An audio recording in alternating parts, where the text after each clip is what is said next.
Gorakhpur express news के सभी दर्शकों को गांव वाले रिपोर्टर विष्णु प्रभाकर का नमस्कार है। उत्तर प्रदेश में चुनावी सरगर्मियां तेज हो गई हैं। सभी नेता अपने अपने तरीके से पब्लिक को बताने की कोशिश कर रहे हैं। इस वक्त मौजूद हैं हम महाराजगंज जिले के सिसवा विधानसभा में और हमारे साथ धीरेन्द्र प्रताप सिंह उर्फ धीरू बाबू हैं। जन आशीर्वाद रैली निकाल रहे हैं और कहीं न कहीं जन आशीर्वाद रैली के बहाने अपना शक्ति प्रदर्शन भी करने की कोशिश हो रही है। इनके कार्यालय का उद्घाटन भी है, तो जान लेते हैं क्या विजन है। बीजेपी के भावी उम्मीदवार लिखते हैं, बीजेपी से टिकट मांग रहे हैं। चलिए बात कर लेते हैं 2022 मिशन को लेकर क्या कुछ तैयारियां हैं। बहुत बहुत स्वागत है। धन्यवाद। जन आशीर्वाद रैली निकाल रहे हैं और कहीं न कहीं शक्ति प्रदर्शन किया जा रहा है सिसवा विधानसभा में। जी। कितना कामयाब होगा? कामयाब कितना होगा ये तो जनता बताएगी। बाकी शक्ति प्रदर्शन की कोई बात नहीं है। समर्थक हैं अपने साथ ही, जो अपने आप ही साथ में लग गए हैं जी। और बाकी मोदी जी और योगी जी की नीतियों को इस रैली के माध्यम से हम लोगों तक, जन जन तक पहुंचाना चाहते हैं। यही हमारा उद्देश्य है। 2022 मिशन सभी पार्टियां लग गई हैं, आप भी लगे हुए हैं, बीजेपी से टिकट मांग रहे हैं। अगर आपको बीजेपी अपना कैंडिडेट लेकर आ रही है तो सिसवा विधानसभा के लिए क्या प्री प्लान है आपके पास? सिसवा विधानसभा को कैसे विकसित करना चाहेंगे ताकि आप एक युवा चेहरा हैं? सिसवा को भी जो उत्तर प्रदेश के और पूरे भारतवर्ष के मोदी जी और योगी जी की जो नीतियां हैं, जो शहरों का कायाकल्प किया जा रहा है, उसी मिशन के तहत मैं भी सिसवा को आगे ले जाने का प्रयास करूंगा। अभी तक जो है यहाँ के जनप्रतिनिधि उस हिसाब से काम नहीं कर पाए हैं जो करना चाहिए। इन लोगों को जिस हिसाब से काम करना चाहिए तो उसमें सुधार करने का मैं प्रयास करूंगा और अच्छे ढंग से मैं सिसवा का विकास करने का प्रयास। वर्तमान की हम बात करें तो वर्तमान में विधायक हैं प्रेम सागर पटेल, जो बीजेपी के ही विधायक हैं। जब हम सिसवा विधानसभा में जाते हैं तो बातें तमाम आती है। विधायक जी कहते हैं हम ऐतिहासिक विकास कर रहे हैं, वो आप ही के पार्टी के विधायक हैं। तमाम ऐसे गांव हैं जहां पे विधायक जी पहुंचे नहीं हैं। जब चुनाव आता है तो नेताजी लोग रैली जलसा निकाल कर लोगों में जाते हैं, लेकिन चुनाव जीतने के बाद जो है नेताजी लोग जो है वापस आते नहीं हैं, दूर दूर तक कहीं दिखते नहीं हैं। तो क्या माना जाए, आप पब्लिक के बीच में रहेंगे या आप भी उन नेताओं की तरह? नहीं, मैं तो यही सोच के चला हूँ कि मुझे पब्लिक के बीच में ही रहना है और मैं पहले भी रह चुका हूँ। मैं पहले जो ब्लॉक हमारा है सिसवा ब्लॉक जी, उसमें मैं प्रतिनिधि के रूप में काम किया हूँ। हमारे पिताजी 10 साल तक काम किए हैं, तो मैं लोगों के बीच काम किया हूँ। लोगों की भी ये इच्छा है कि मैं आऊँ और यहाँ के जो बड़े बड़े मामले हैं जो यहाँ से नहीं, सदन के माध्यम से ही उसकी पूर्ति की जा सकती है, तो उसका प्रयास मैं करूँगा। अगर मुझे पद मिलता है तो मैं अच्छे ढंग से, नए ढंग से काम करूँगा। यूपी के मुखिया हैं मुख्यमंत्री योगी आदित्यनाथ, और हर बार मंच से कहते हैं कि यूपी को भ्रष्टाचार मुक्त उत्तर प्रदेश बनाएंगे, गड्ढा मुक्त करेंगे। लेकिन आपकी विधानसभा की हम बात करें तो खड्डा से सिसवा जो रोड है, सिसवा से सिंदुरिया जो रोड है, बीजेपी के बड़े नेता तो कहते हैं गड्ढा मुक्त उत्तर प्रदेश होगा, लेकिन आपके विधानसभा में ये रोड बहुत खस्ता हाल है। प्रदेश सरकार और भारत सरकार इस दिशा में बहुत ज़्यादा काम किया। आपको पता होगा कि इसके पहले सिसवा विधानसभा की जितनी सड़कें थीं उसमें लगभग 70-80% प्रदेश सरकार के ही माध्यम से हो चुका है। बाकी विधायक जी हो सकता है ना ध्यान दे पाए हों। उसमें आगे जो भी बची हुई सड़कें हैं, अगर मुझे मौका मिलता है तो एक एक सड़क का मैं पूर्ण रूप से जो है उनका जीर्णोद्धार कराऊँगा, नए ढंग से बनाऊँगा, ताकि हमारे विधानसभा की जनता को कोई दिक्कत न हो।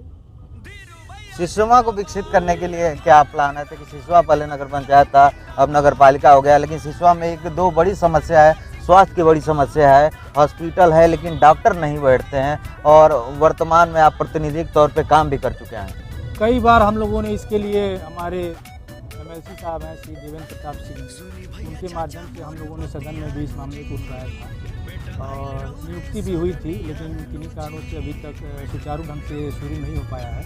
आगे मुझे मौका मिलेगा तो इसका शिकायत आपको नहीं मिलेगा। तो कब से आप लोगों के बीच में एक्टिव हैं? ताकि आज तो जन आशीर्वाद रैली है आपका और आप पूरा विधानसभा घूमने वाले हैं, लोगों से मिल रहे हैं, लेकिन हम ये जान लेते हैं क्या इसके पूर्व में भी आप अपने विधानसभा में जाते रहे हैं या सिर्फ जो है अब चुनाव करीब आ रहा है तब जा रहे हैं? क्योंकि मेरा कार्यक्षेत्र सिसवा ब्लॉक का रहा है तो मैं उसमें मैं पूर्ण रूप से 100% में जाता रहा हूँ। बाकी मैं अभी भूमि विकास बैंक का अध्यक्ष हूँ, तो उस मामले से भी मेरे पास समस्याएं आती रही हैं, मैं उनका निराकरण करता रहा हूँ और जाता भी रहा हूँ। मैं अभी ठूठीबारी में भी मैं कई बार जा चुका हूँ, निचलौल में, बैठवलिया में, इस तरह से जहाँ जहाँ लोगों की आवश्यकताएँ रहती हैं, अगर मुझे बुलाते हैं तो मैं जाता हूँ। आगे मैं जनप्रतिनिधि के रूप में अगर आऊँगा तो मैं लगातार इस मामले में आपको शिकायत नहीं मिलेगा जो पूर्ववर्ती के जनप्रतिनिधियों ने किया है। मैं लोगों के बीच में रहूँगा और उनके माध्यम से उनसे पूछ के क्या किस क्षेत्र की समस्याएं हैं उसको मैं पूरा करने का प्रयास करूँगा। सिसवा में अभी तक जो भी विधायक रहे वो सीनियर एज के रहे, आप एक युवा हैं और युवाओं के लिए क्या सोचते हैं, ताकि अब की हम बात करें, इस समय वर्तमान की बात करें तो हर जगह पे सबसे ज़्यादा अगर बेरोजगारी है तो युवाओं में है और बहुत सारी योजनाएं सरकार की आती हैं, आके वापस चली जाती हैं और धरातल पे लोगों को पता भी नहीं चलता है। युवाओं के लिए हमारी सरकार ने बहुत काम किया है। आप देख रहे होंगे बेरोजगारी काफ़ी हद तक कम हुई है और डिजिटल इंडिया के माध्यम से और तमाम चीज़ें हैं, सरकार इस पर काम कर रही है। अगर मैं विधायक बनूंगा तो इसके विषय में मैं काम करूंगा ताकि जो हमारे वहाँ के पिछड़े क्षेत्र हैं, पिछड़े गांव में जो हमारे युवा हैं, उन तक ये बात पहुँचे कि सरकार कौन कौन से पद ला रही है, कौन कौन सी भर्तियाँ ला रही हैं। सरकार आर्मी और यूपीपी और अभ्युदय योजना चला रही है सरकार इस समय, उसके विषय में युवाओं को जागरूक करना, प्रचार प्रसार के माध्यम से उन तक बात पहुँचाना, इस पर मेरा फोकस रहेगा। इंडस्ट्रियल एरिया के लिए क्या प्लान रहेगा, ताकि आपका जो क्षेत्र है काफ़ी बड़ा क्षेत्र है और ये माना जाता है सिसवा विधानसभा महाराजगंज में सबसे ज़्यादा जो बिजनेस लोग हैं, होलसेल का काम है वो सिसवा में है। तो मुझे लगता है इंडस्ट्री को अगर स्थापित किया जाए तो यहाँ के युवाओं को जो दिल्ली पंजाब जाते हैं कमाने बेरोजगारी के कारण, तो उनके लिए बेहतर होगा। जी बिल्कुल, आपने बहुत अच्छा कहा है। इंडस्ट्रियल एरिया का अगर विकसित किया जाएगा, यहाँ पे इंडस्ट्रियों, बड़ी बड़ी कंपनियों को अगर आमंत्रित किया जाए हमारे वहाँ आवे और इंडस्ट्री लगावे, जिससे युवाओं को रोज़गार भी मिलेगा और व्यापारियों को इसका लाभ मिलेगा, इस दिशा में भी मैं बहुत प्रयास करूँगा, कार्य करूँगा। अब समाजवादी पार्टी की हम लोग बात करते हैं, भाजपा के आप भावी प्रत्याशी हैं, टिकट मार रही, बताइए समाजवादी के जो नेता कर रहे हैं इस बार जो है बीजेपी का जो है धुआं उड़ा देंगे, तो जन आशीर्वाद रैली तो आप कर रहे हैं, तो सपा को कैसे टक्कर देंगे?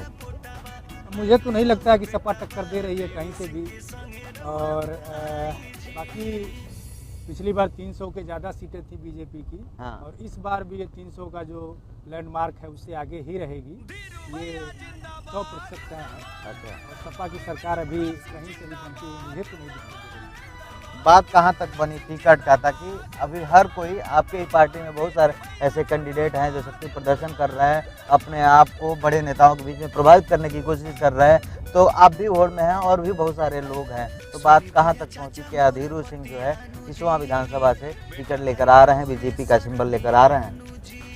मुझे तो विश्वास है कि मुझे टिकट मिलेगा, मुझे अवसर मिलेगा, मैं जनता का सेवा करूँ, क्योंकि जितने भी लोग टिकट मांगने वाले, अब कौन है, हो सकता है आप कह रहे होंगे लोग, लेकिन वो हमारे क्षेत्र के तो नहीं मुझे दिखाई दे रहे हैं जो लोग टिकट मांग रहे हैं। जो हमारे क्षेत्र का ही नहीं है उसको टिकट देने से क्या फ़ायदा है? यहाँ तो रहेगा नहीं, वो टिकट पाएगा तो अपने जो वहाँ जहाँ उसका निवास स्थान है वहाँ रहेगा। मैं स्थानीय हूँ तो मुझे लगता है मैं ज़्यादा दावेदार हूँ, बड़ा ज़्यादा दावेदार हूँ। आज रैली का क्या प्रोग्राम है? अपने विधानसभा के किन किन गाँव में जाने वाले, कितनी दूर की यात्रा पूरी होने वाली है? लगभग पूरे विधानसभा को हम लोग इस समय कवर कर रहे हैं। अभी हमारा सिसवा से बौरहा बाबा स्थान से रैली शुरू हुआ है और ये हमारे कार्यालय का एक छोटा सा उद्घाटन है। अच्छा, आज कार्यालय का उद्घाटन जी भी है? जी जी। उसके बाद निचलौल पूरा मार्केट होते हुए ठूठीबारी हम लोग जाएंगे, फिर वहाँ से लौट के गड़ौरा होते हुए बैठवलिया से फिर निचलौल आएंगे हम लोग। निचलौल से फिर परसौनी टिकट तक जाएंगे, उधर से मिठौरा होते हुए फिर हम लोग सिसवा आएंगे। लगभग 150 किलोमीटर की दूरी हम लोग आज तय करेंगे। गड़ौरा की बात कर रहे हैं, गड़ौरा में एक चीनी मिल रही है और तमाम किसान हैं जिनका करोड़ों रुपया बकाया है, और महाराजगंज का किसान हरदम छला गया है। और महाराजगंज में बड़े नेता हैं, केंद्रीय वित्त राज्य मंत्री हैं पंकज चौधरी साहब, फिर भी बहुत लेट थे, अभी सुनने में आया है कि मिल चालू होने वाला है, लेकिन बहुत सारे किसानों का भी जो पैसा भुगतान होना है नहीं हो पाया नेता जी। सरकार इस दिशा में काम कर रही है और जो बचे हुए किसान हैं उनका बहुत जल्द पूर्ण रूप से भुगतान हो जाएगा गन्ने का, और आगे मिल भी शुरू होने वाला ही है। अभी बहुत जल्द आपको इसकी सूचना मिल जाएगी। और बाकी हमारी सरकार किसानों के लिए, अभी आपने देखा है कुछ दिन पहले फर्टिलाइज़र का काम जो है अभी उद्घाटन हुआ है। मोदी जी किसानों के लिए फ्री है पूर्ण रूप से। और पहले की सरकारों ने इतना काम नहीं किया है, वो दिखावे ज़्यादा करते थे। और भारतीय जनता पार्टी दिखावा न करके काम कर रही है। फर्टिलाइज़र इसका उदाहरण है। गन्ने का दाम भी आप देखते हैं बढ़ा हुआ है। डीजल का दाम किसानों के लिए ही कम किया गया है। आगे और भी काम होंगे किसानों के लिए। अभी जो किसान आंदोलन चल रहा था, मोदी जी ने भाई जो भी कमियां उनको लगा हो, चाहे जो भी है, किसानों के लिए हित में ही उसको विधेयक को वापस ले लिया। तो किसान का सम्मान है, किसान हमारे देश के जान है, किसान से ही हमारे देश की पहचान है। किसानों को हम छोड़ नहीं सकते हैं, किसान का हर काम। आपके विधानसभा में अभी क्या मूल समस्याएं रह गई जो आप सोचते हैं कि 2022 में चुनाव लड़ेंगे, विधायक बनेंगे और हम पूरा करेंगे? जनप्रतिनिधि जनता से जुड़े नहीं रहते हैं। मुझे तो सबसे बड़ा समस्या यही दिखता है, जनता के बीच में जाते नहीं हैं। बाकी हमारी सरकार में काम हो रहा है। अन्न योजना हुआ, उज्ज्वला योजना आप देख रहे हैं, राशन वगैरह सब चीज़ सुचारू रूप से मिल रहा है सबको। बस लोगों से जुड़ाव नहीं है, कनेक्टिविटी नहीं है। तो क्या धीरू सिंह ये कनेक्टिविटी बना पाएंगे? बिल्कुल मैं उसी उद्देश्य से आया हूँ। मुझे कनेक्ट रहना है, जनता के बीच में रहना है, लोगों के बीच में रहना है, उनके सुख दुख में साथ देना है मुझे। मेरा अगला सवाल है, आपके विधानसभा का एक गांव है सोहगी बरवा, और मैं कहता हूं कि सोहगी बरवा महाराजगंज जिले का सबसे बदनसीब गांव है, क्योंकि उस गांव पे किसी नेता की नज़र नहीं जाती है। आज तक नेता लोग सिर्फ और सिर्फ जब वोट लेना होता है तो भी बहुत मुश्किल से पहुंचते हैं। आखिर क्यों सोहगी बरवा के गांव पे लोगों का ध्यान नहीं जाता है कि आप सोहगी बरवा जाएंगे, सोहगी बरवा के लोगों का दर्द जानने की कोशिश करेंगे? बिल्कुल जाएंगे हम। सोहगी बरवा के लोगों का दर्द बिल्कुल हम समझते भी हैं। थोड़ा सा भौगोलिक रूप से वो कटा हुआ है हमारे विधानसभा से, और मैंने आपको अभी थोड़ी देर पहले बताया है कि जनप्रतिनिधि लोग बाहरी हैं। हमारे क्षेत्र के जनता की समस्याओं से क्या वो अवगत होंगे, क्या सोचेंगे, उनका दुख दर्द क्या सोचेंगे? मैं सोचूंगा, मैं जाऊंगा, मेरा ही शरीर का हिस्सा है, मेरे विधानसभा का हिस्सा है, तो शरीर का हिस्सा हुआ तो बिल्कुल मेरा सोहगी बरवा मेरे इसमें है, मैनिफेस्टो में है। मैं मुझे वहाँ जो भी संभव होगा कार्य करूँगा। एक और बात चर्चा आती है, जब चुनाव करीब आता है तो चुनाव के पहले पोस्टर कुछ और रहता है और बाद में कुछ और हो जाता है। मेरे कहने का मतलब ये है कि बहुत सारे नेता जो है पहले किसी और पार्टी में टिकट मांगते हैं, जब टिकट नहीं मिलता है तो अपना मुखौटा बदल देते हैं, अपना अध्यक्ष बदल देते हैं, अपना पार्टी बदल देते हैं। तो क्या धीरू सिंह बीजेपी के साथ ही जुड़े रहेंगे या फिर कुछ इरादा चल रहा है, कुछ प्लान चल रहा है? नहीं, मैं बीजेपी के साथ ही जुड़ा रहूँगा। आगे मेरा कोई ऐसा मुखौटा बदलने का कोई प्लान नहीं है। मुझे राष्ट्र के साथ रहना है। बीजेपी राष्ट्रीय पार्टी है, राष्ट्रहित में सोचती है। हाँ, बीजेपी अगर किसी और को मुखौटा बनाती है, किसी को प्रत्याशी बनाती है, तो भी मैं उसके साथ रहूँगा। ऐसा नहीं है कि मैं अलग से लड़ने का। अच्छा, आप किसको अपना पॉलिटिकल कंपटीटर मानते हैं अपने विधानसभा में? अब मेरे विधानसभा में तो कोई पॉलिटिकल कंपटीटर नहीं है। मैं अब कोई मुझे मान रहा हो तो अलग बात है, मुझे जनता का सेवा करना है। अच्छा जी। तो सिसवा विधानसभा के लोगों के लिए क्या कहेंगे धीरू सिंह? सिसवा विधानसभा के लोगों के लिए मैं यही कहूँगा, उनका बेटा आ रहा है, अपने बेटे को आशीर्वाद दें ताकि उनका सेवा कर सके। तो बहुत बहुत धन्यवाद, आपने हमें समय दिया। और कहीं ना कहीं पूर्वांचल की राजनीति में शंखनाद हो गया है, सभी नेता अपनी तैयारी कर रहे हैं। जैसे हमने धीरू सिंह जी से बात किया तो इन्होंने कहा कि जो पॉलिटिकल कनेक्टिविटी है, जो नेता के प्रति जनता का कनेक्टिविटी है, वो यहाँ के नेता नहीं कर पा रहे हैं। अपने जनता से, अपने लोगों से दूर रह रहे हैं, सिर्फ चुनाव के वक्त आते हैं और बाद में जो है भूल जाते हैं। तो इनका कहना है उस कनेक्टिविटी को हम दूर करेंगे और आम जनमानस में लोगों में निरंतर मिलते रहेंगे और लोगों के बीच में काम करते रहेंगे। अब ये आने वाला समय बताएगा कि बीजेपी का कैंडिडेट कौन आ रहा है। अगर बीजेपी से धीरू सिंह कैंडिडेट आ रहे हैं तो इनका वादा है कि जो कनेक्टिविटी की जब सबसे बड़ा प्रॉब्लम है जनता के बीच का, उसका दूर करेंगे और आम लोगों के बीच में काम करेंगे, ये देखने वाली बात होगी। देश दुनिया पूर्वांचल की खबरों के लिए आप गोरखपुर एक्सप्रेस न्यूज़ के साथ बने रहें।